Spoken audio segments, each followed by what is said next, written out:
وازيكم يا شباب؟ النهارده معانا فيديو جديد من قناه ايردروب كريبتو. النهارده معانا فيديو جامد جدا جدا، يعني انا نفسي منبهر بيه، ويعني اعتقد الكل هيحب الموضوع. بس قبل ما نبتدي الفيديو، عشان تعرف ايه ده، متنساش تعمل لايك وسبسكرايب وشير عشان نقدر نستمر. ويا ريت تدعمني عشان اوصل ل 100 مشترك. عايز اوصل ل 100 مشترك في اسرع وقت. ويعني شكرا على دعمكم الفيديوهات اللي فاتت يعني.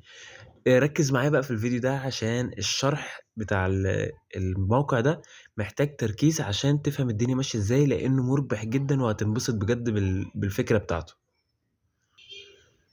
ده موقع استثماري زي ما انتم شايفين، فيه باقات وهكذا بنفس الفكرة. بس الفكرة اللي احنا عاوزينها من الموقع ده ان الاستثمار بيبتدي من $1. يعني انت كل اللي عليك انت هتحط دولار واحد بس. انا مش عايز منك تحط اكتر من دولار، انا شايف انك تحط دولار واحد بس.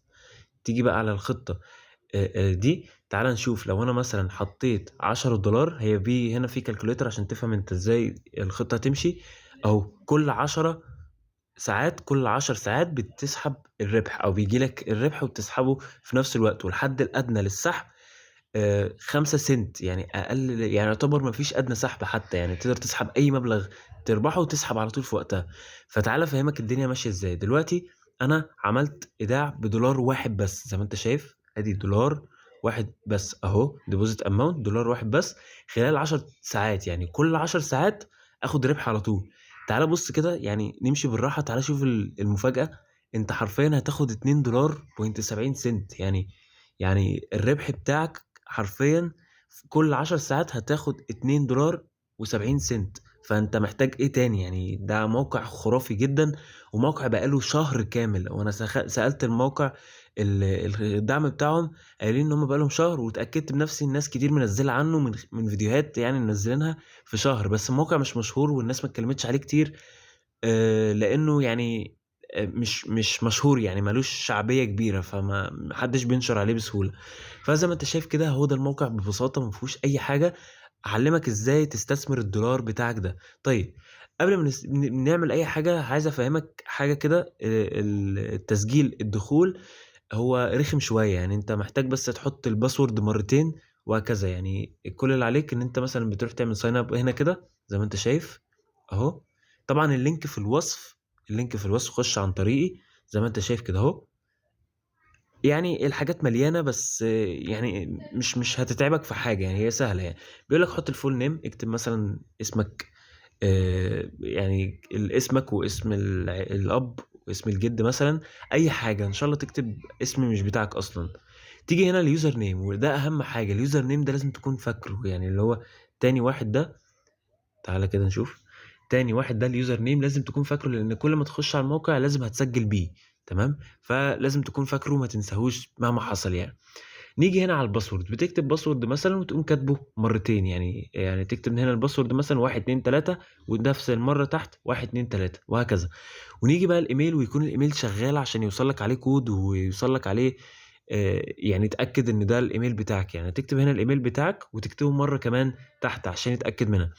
هنا مثلا بيقول لك عايز سيكريت كويشن، اكتب اي حاجه. يعني اكتب مثلا هاي وتحت هاي برضو، يعني اكتب هنا هاي وهنا هاي. تمام، انا طبعا مسجل فمش محتاج اسجل تاني. تمام، اهو زي ما انت شايف. بعد كده بتدوس على كلمه اجري ويز، وبعد كده بتعمل ريجستر. طب انا هسجل، انا اوريدي اصلا مسجل فيه. فهنخش دلوقتي على الموقع نعمل لوجن عادي اهو زي ما انت شايف. طبعا ده كاني انا مسجل. يعني انت الخطوه اللي انت بتعملها دي لما بعد ما انت تسجل خلاص وتخش على الموقع بتعمل كده اهو. وطبعا انا مسجل اوتوماتيك من على جوجل زي ما انت شايف، ودخلني على الموقع والحساب بتاعي.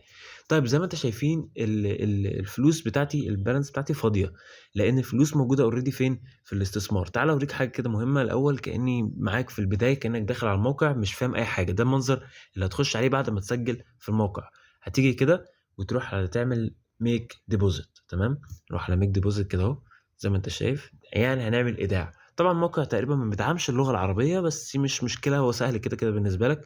زي ما انت شايف دي الباقات اللي انت شايفها. انا عايزك تركز معايا في الحته دي الاول، عشان الباقه اللي انت هتستخدمها هي نوع باقه واحده بس، ودي المربحه ودي استراتيجيه تعتبر. تمام، ونصيحه مني ما تخشش باكتر من دولار. ليه؟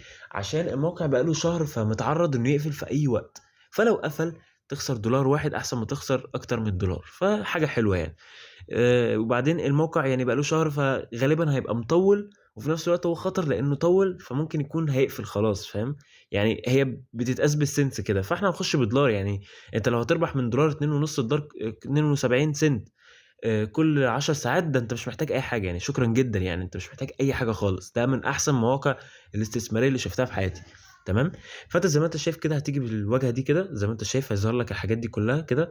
هنيجي على كلمه 27%، 10 ساعات، كل 10 ساعات تاخد 27%. زي ما انت شايف اهو، بتبتدي من دولار ل 500 دولار في الخطه دي، وهتاخد نسبه 10% عليهم. زي ما حسبنا كده، زي ما قلت لك هتاخد 2 دولار بوينت 70 سنت. تمام.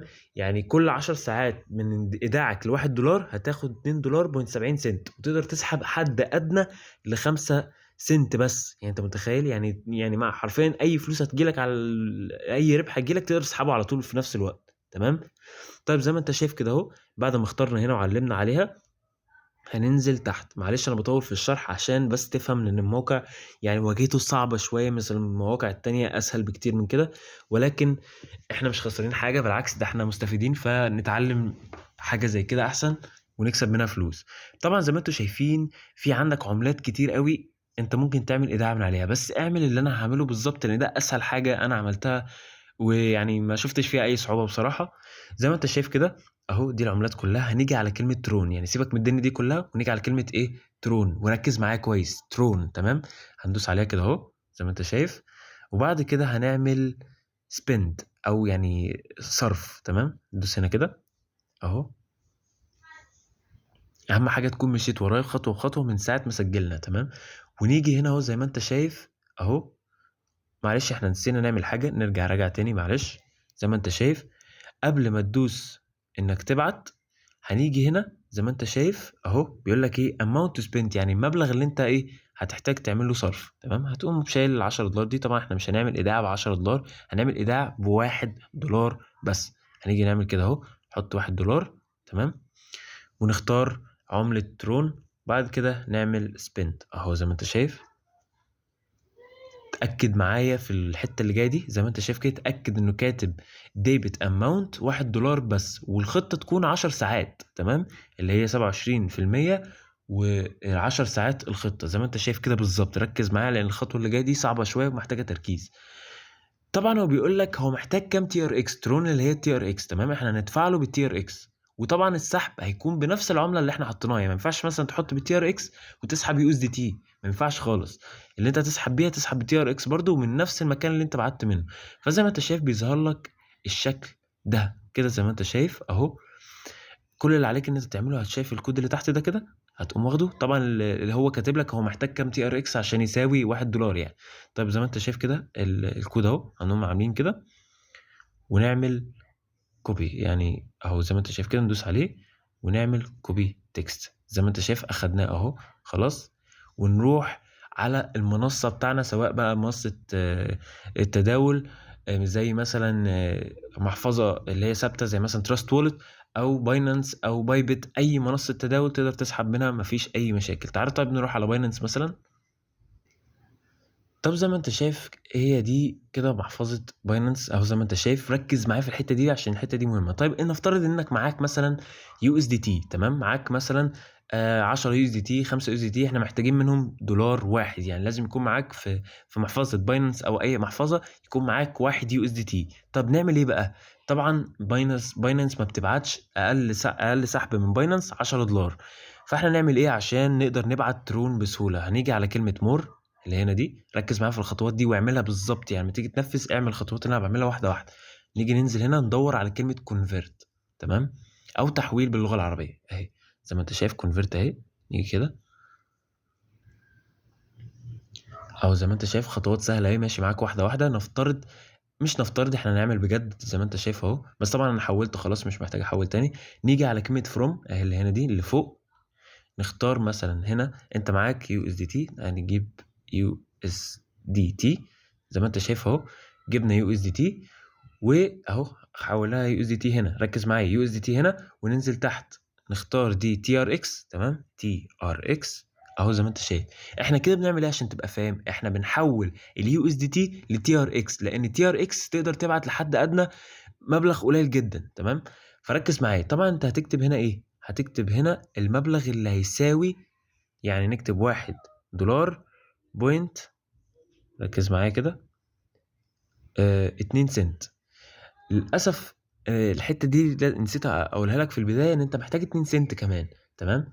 ليه بقى؟ عشان هو أقل سحب للتي ار اكس 15 تي ار اكس، وهو الموقع عايز منك كام؟ $1 اللي هو بيساوي 13 تي ار اكس. فهنضطر غصب عننا نبعت $1 و2 سنت، وكده كده هيوصل لك على الموقع برضو نفس التمن ده بالظبط. انت مش خسران اي حاجة يعني هتستثمر بدل ما $1 هتستثمر $1 و2 سنت، وكده كده هتعوضهم بالضعف ونص كمان. تمام. فهنيجي هنا على كلمة preview conversion، او مش عارف قريتها غلط ولا لا. فهو بيقول لك هنا ايه؟ $1 و2 سنت بتساوي 16 تي ار اكس، وهو الموقع قال لك الحد الادنى بتاعه ان انت تدفع له يعني اللي هو 13 سنت، 13 قصدي تي ار اكس. بس احنا ممكن ننزل شويه، معلش احنا نيجي كده نعدل، ركز معايا، احنا نعملها مثلا 1.1 زي ما انت شايف كده. 1.1 تساوي 14 سنت، لا احنا عايزينها 15 بالظبط. احنا عايزين نبعت اقل يعني، فاهم؟ اقل حاجه ما نبقاش خسرانين حاجه زياده يعني، زي ما انت شايف كده اهو. ممكن نعمل مثلا 1 سنت وواحد كمان جنبها، هتساوي 15 سنت. ده طب زي ما انت شايف كده اهو، هنعمل تحويل $1.11. تمام. يعتبر مبلغ مش كبير، ما فيش حد عنده حجة في الموضوع ده. اي حد يعني غالبا معاه الدولار ده، وان شاء الله كله يبقى معاه. زي ما انت شايف اهو كده اهو 15 سنت. طبعا هنعمل هنا، هيظهر لك هنا كلمة كونفيرت طبعا، عشان انا مش حاليا مش حاطط الفلوس في اليو اس دي تي، فهنعمل كونفيرت. بعد ما نعمل كونفيرت هيبقى معاك 15 سنت، يعني هتيجي هنا كده على المحفظة وهيبقى معاك في السبوت هنا 15 سنت، يعني هتبقى موجوده معاك في التي ار اكس هنا 15 قصدي عمله تي ار اكس. تمام. طب نعمل ايه بعد كده بعد ما حولنا؟ ركز معايا، انا عارف الشرح طويل وتقيل، بس عشان نقدر نبعت على الموقع بالطريقه دي هنيجي نعمل هنا withdraw اهو زي ما انت شايف. بعد ما نعمل withdraw هنيجي نكتب تي ار اكس، انا عاملها عشان موجوده هنا، تعال نكتبها لك تاني عشان نمشي معاك واحده واحده كانك مبتدئ 100%. اهو تي ار اكس اهو، تي ار اكس اهو، بنعمل withdraw يعني سحب. تمام. بعد كده نختار الشبكه اهي نتورك زي ما انت شايف.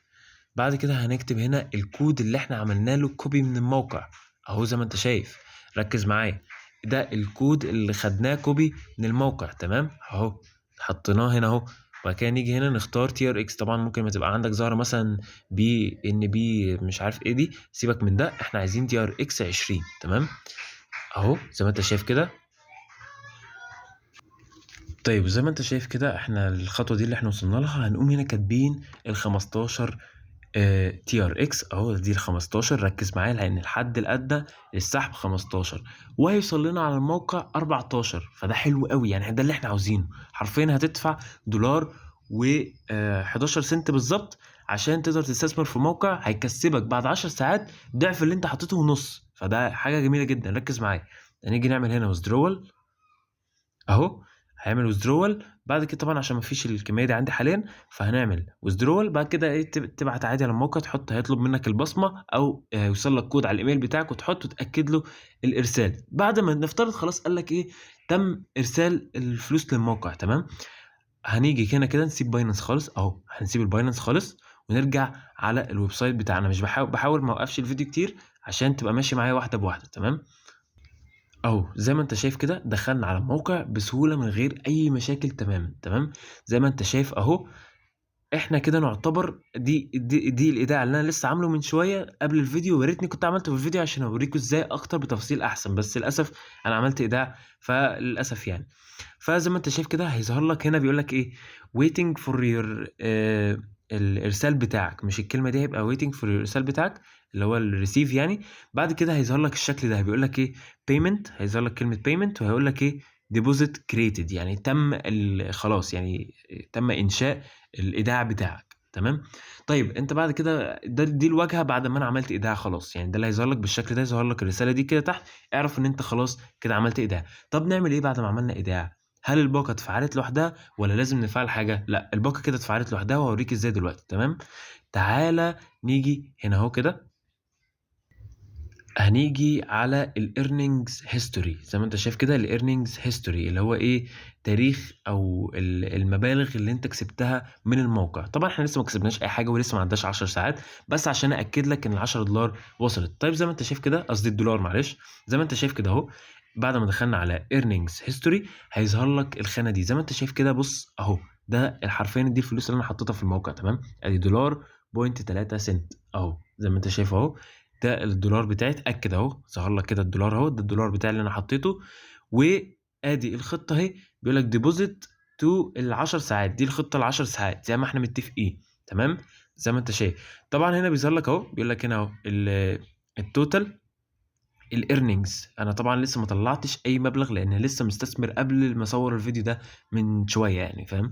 فبعد 10 ساعات هنزل لكم فيديو تاني ونعمل اثبات سحب من الموقع. لو حابب تستنى استنى، بس نصيحه مني تخش في موقع عشان ممكن يقفل مثلا خلال الفتره اللي جايه، لان هو زي ما قلت لك في اول الفيديو ايه الحوار يعني بتاعه. تمام، زي ما انت شايف. طب نيجي بقى للمهم، نفترض انا طلعت الربح بتاعي وعايز اسحبه، اعمل ايه؟ تمام، هنيجي عند نفس الحاجات اللي هي ظاهره لك دي. طبعا دي الخانه الاساسيه اللي دايما ظاهره لك.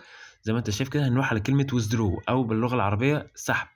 تمام، او زي ما انت شايف كده هيظهر لك حاجات كتير وانت طبعا هتوه مش فاهم اي حاجه. بص كل اللي احنا هنعمله، بس ركز في الحته دي، طالما عملت ايداع بترون يبقى هتسحب عن طريق ترون. تمام، يبقى نعمل ايه؟ ندور على كلمه ترون. تمام، ادينا ننزل اهو ندور مع بعضينا على كلمه درون.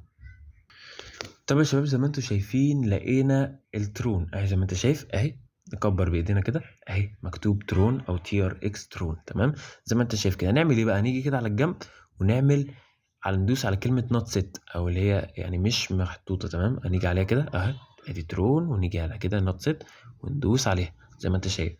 تمام، هيظهر لك برضو حاجات كتيره كده انت ممكن تتخض، بس ما تخضش، افهم معايا واحده واحده. الموضوع مش صعب ولا محتاج حتى تيجي تسالني في الكومنتات اعمل ايه ولا ما اعملش ايه. كل ده سهل يعني، فاهم؟ كل ده سهل. طبعا لو عندك سؤال برضو اسالني، انا بهزر معاك. زي ما انت شايف كده اهو الموقع اهو. نيجي نطلع فين؟ نطلع فين؟ ندور على كلمه ترون اهو مع بعض من غير ما اعمل ايديت ولا اي حاجه عشان افهمك واسهل الموضوع بقدر الامكان. اهو زي ما انت شايف مكتوب يور ترون اكونت نمبر. تمام، نفترض انا معايا الفلوس دلوقتي، اعمل ايه؟ طيب احنا جينا هنا كده نوقف الفيديو، هروح على باينانس ونروح نكمل من هناك. طب زي ما انتم شايفين انا اكيد كده جيت في باينانس اهو، معلش جيت في باينانس اهو. نيجي بعد كده ندوس على كلمة ديبوزيت اهو زي ما انت شايف. بعد كده هنيجي على كلمة ديبوزيت كريبتو. بعد كده هنروح ندور على كلمة تي ار اكس وندوس عليها كأننا بنعمل ايداع. تمام، هنيجي على نختار، هيظهر لك دي اوتوماتيك كده، نختار ترون تي ار 20 زي ما انتم متعودين. بعد كده نروح ناخد كوبي كده اهو. بعد كده نروح نرجع فين؟ على موقع تاني. طيب ركز معايا بقى في الحتة دي. طيب احنا كده دخلنا فين؟ على موقع اهو. نيجي تاني زي ما كنا مختارين فين تي ار سي 20 او ترون اهو، ادي يور ترون اكونت نمبر. هندوس هنا اهو كده اهو زي ما انت شايف، ونعمل ايه؟ بيست او ننزل الكود اللي احنا خدناه بتاع باينانس. طب زي ما انت شايف كده كل الورق ده الحاجات الفاضيه دي سيبك منها مش هنحتاجها. طيب زي ما انتم شايفين كده ادي احنا كده حطينا المحفظه بتاعتنا اللي جبناها من باينانس في تي ار سي او ترون زي ما انت شايف، وننزل تحت كده ونعمل سيف. وبقى احنا كده ايه او زي ما انت شايف نعمل تشينج داتا. تمام، واهو زي ما انت شايف وبكده الموقع خلاص سجل لك البتاع بتاعت السحب بتاعتك. يعني لما تيجي تسحب هيوديك اوريدي على طول اوتوماتيك على مكان السحب بتاعك. يعني لما تيجي تسحب كده يعتبر هيسحب ويوديك على باينانس يسحبها عليك على طول. تمام، بس وده كان شرح الفيديو انا عارف تقيل وشرح الممل، بس عشان يعني تفهم الدنيا ماشيه ازاي. واهم حاجه ما تنساش تركز في كل الخطوات اللي انا شرحتها، عشان لو غلطت في غلطه او خطوه ممكن تفشل معاك الفكره، لان الخطوات اللي انا عملتها هي الوحيده اللي بالظبط اللي هتقدر تمشي بيها على الموقع ده. تمام، زي ما انت شايف كده اهو ده الموقع بكل بساطه. انا محتاج منك حاجه واحده بس، تعمل لايك وسبسكرايب وشير عشان تنزل لك كل المواقع دي بكل سهوله وتفهموا مني بسهوله. وعايزك تعيب على الفيديو لو في حاجه مثلا انا بغلط فيها، عيب في الفيديو يعني مش هبقى متضايق ولا حاجه، بالعكس لا انا عايزك تعيب عشان اشوف المشكله اللي عندي واصلحها. تمام، وبس شكرا لكم جدا، اتمنى الفيديو يكون عجبكم واستفدتوا منه. وان شاء الله هنزل لكم اثبات سحب قريب جدا جدا. بعد أول ربح من الموقع ده. والموقع مش نصيحة استثمار، باحذّر في آخر الفيديو أهو، الموقع مش نصيحة استثمار، ده فكرة أنا بادّيها لك، لو عجبتك الفكرة ده ربح، طريقة ربح، فده على مسؤوليتك، وفي الأول وفي الآخر هو دولار، يعني لا قدّر الله كلنا خسرنا ده دولار تمام. والموقع كان مطوّل already زي ما قُلت لك في أول الفيديو، وغالبًا مش هيقفل، يعني لسه قدّامه فترة حلوة جدًا، فيالّا نكسب منّه مع بعض كلنا. وشكرًا ليكم على الفيديو، والسلام عليكم.